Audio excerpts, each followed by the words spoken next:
आपकी ये मंदिर वाली जो जगह है वो कितने एकड़ में फैली हुई है? 22 एकड़ में, 22। जिसमें 322 छोटे छोटे मंदिर हैं भगवान के। ओहो, माने भगवान का पूरा शॉपिंग मॉल ही सजा के रखा है। साइलेंस।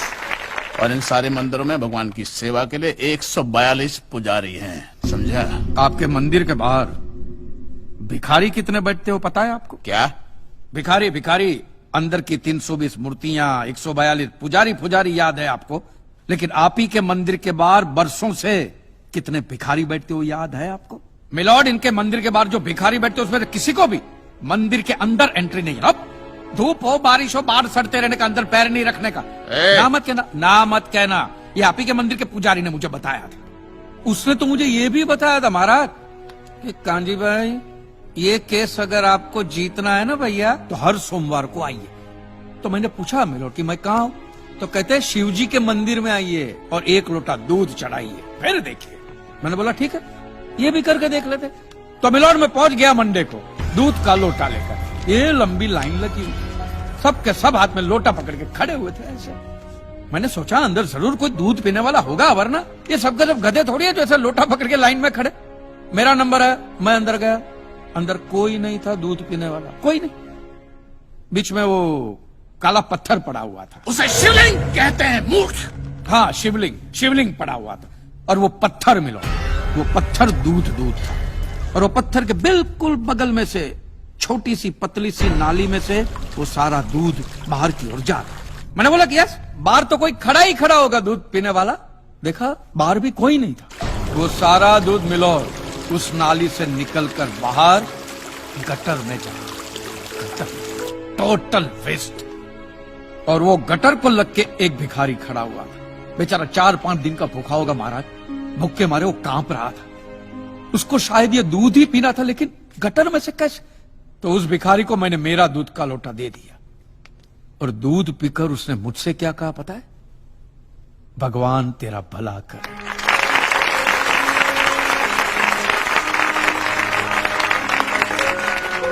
तो मंदिर में आने वाला एक एक इंसान वो पत्थर पे दूध डालने के बजाय किसी गरीब के पेट में डाले तो सबसे ज्यादा पुण्य मिलेगा, नहीं?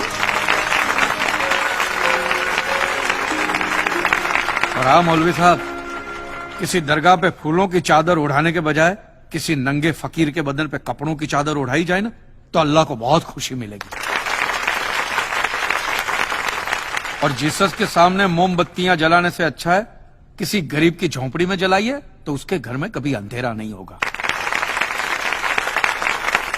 क्यों, तुम भी भगवान को नहीं मानते क्या? अरे मैं खुद भगवान हूँ। अच्छा, तो मैं अमिताभ बच्चन हूँ।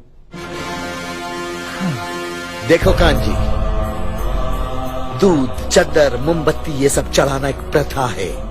भगवान की पूजा अर्चना, इन सब का मूल्य तुम नहीं समझोगे, क्योंकि तुम एक नास्तिक हो।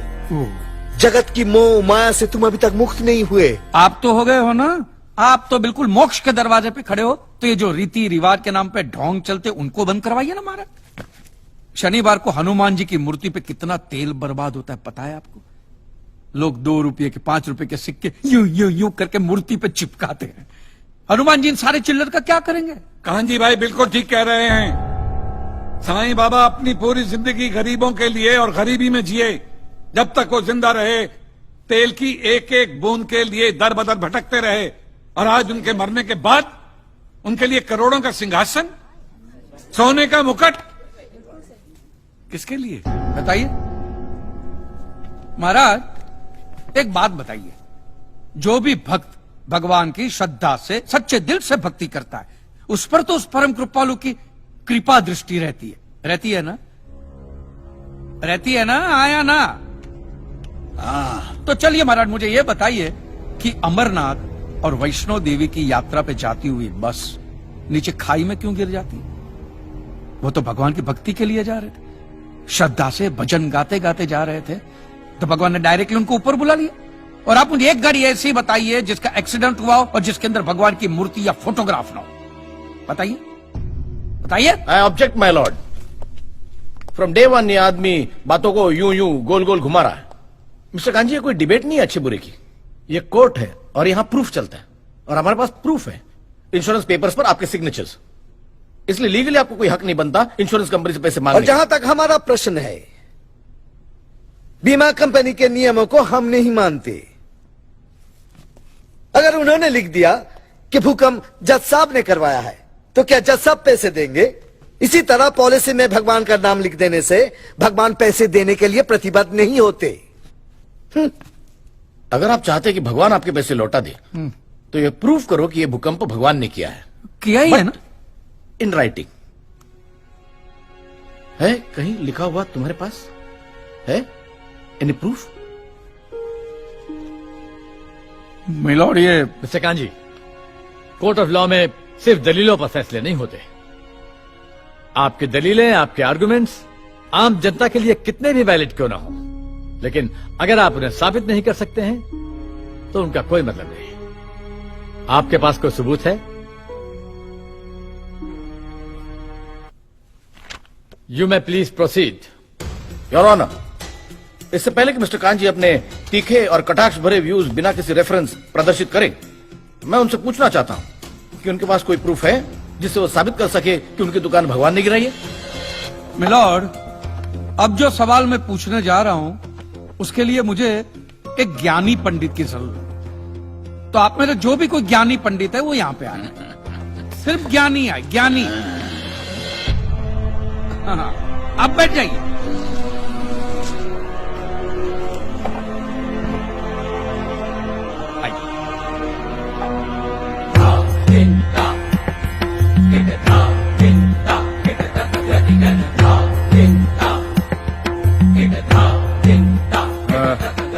महाराज, आप जो पंडित लोग आपके प्रवचन में जो शास्त्रों की बातें करते हैं, तो शास्त्रों में जो भी लिखा होता है वो सब सही होता है? 100%। ऐसा कहां लिखा है? ये तो आप कह रहे हैं। गीता में लिखा है। अच्छा, क्या लिखा है गीता में?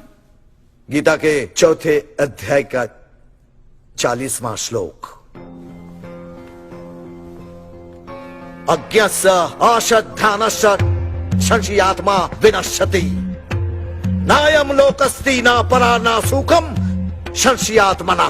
मतलब क्या? इसका अर्थ है, जो अज्ञानी श्रद्धा विहीन मनुष्य शास्त्र पर संदेह या शक करता है, उसका विनाश निश्चित है।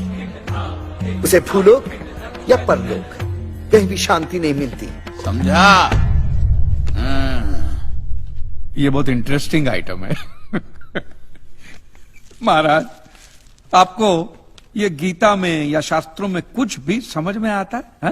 कि जो भी लीलाधर महाराज बोल रहे उसमें बस ऐसे समझा समझा करके हाथ हिला रहे हैं। मिलॉर्ड, वो स्कूल में छोटे छोटे बच्चे होते, उनको प्रेयर कभी पूरी याद नहीं रहती, तो बेचारे आंख बंद करके ऐसे करके होंठ हिलाते, वो होंठ हिलाते, ये हाथ हिलाते। एक कांजी, तूने एक सिद्ध साधु का अपमान किया है, तो तुझे नरक में भी जगह नहीं मिलेगी। कहां से मिलेगी महाराज? आप लोगों ने पहले से ही वहां कुल्ले टिका के रखे हैं।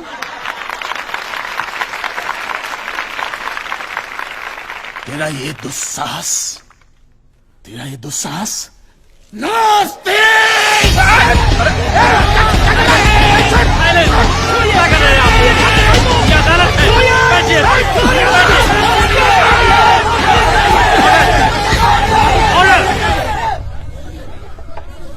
बैठ जाइए।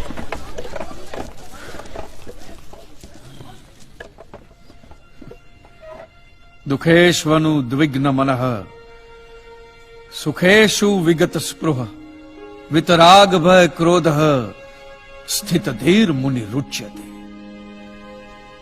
अध्याय 2 श्लोक 56वां। अर्थात जिस मनुष्य के लिए सुख और दुख समान अवस्था है, जो भय और क्रोध से मुक्त है, जो स्थिर बुद्धि वाला है ना, वही सिद्ध पुरुष कहलाता है।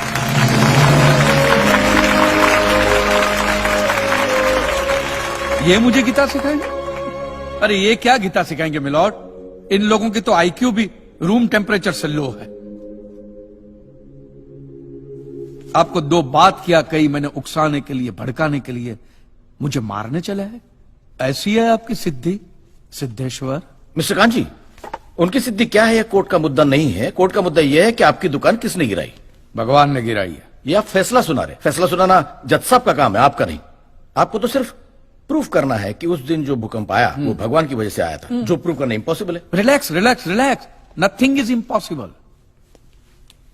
स्वामी जी एक बात बताइए, भगवान ने ही ये भगवत गीता कही है, कही है, और भगवत गीता में जो भी कहा गया है वो सब सच है? 100%। Point to be noted milord.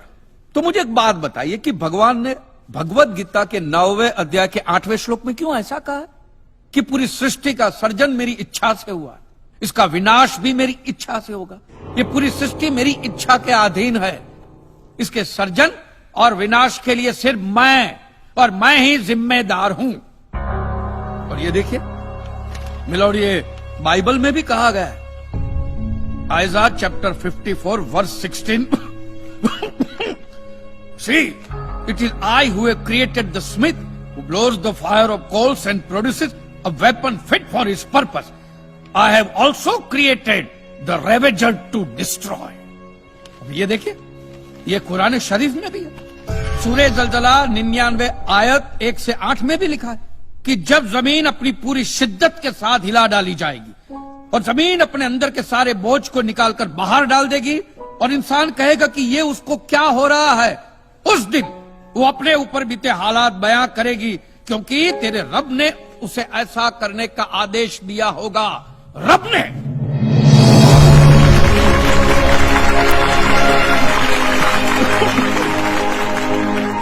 इन सारी बातों का मतलब एक ही होता है मिलोन, कि ये भगवान द्वारा किए हुए भूकंप से ही मेरी दुकान गिरी है। मतलब it is an act of God. ये सब ऊपर वाले की करनी है, और मेरे साथ साथ जिन लोगों का नुकसान ऊपर वाले की वजह से हुआ है उन सब के पैसे भी ऊपर वाला ही देगा,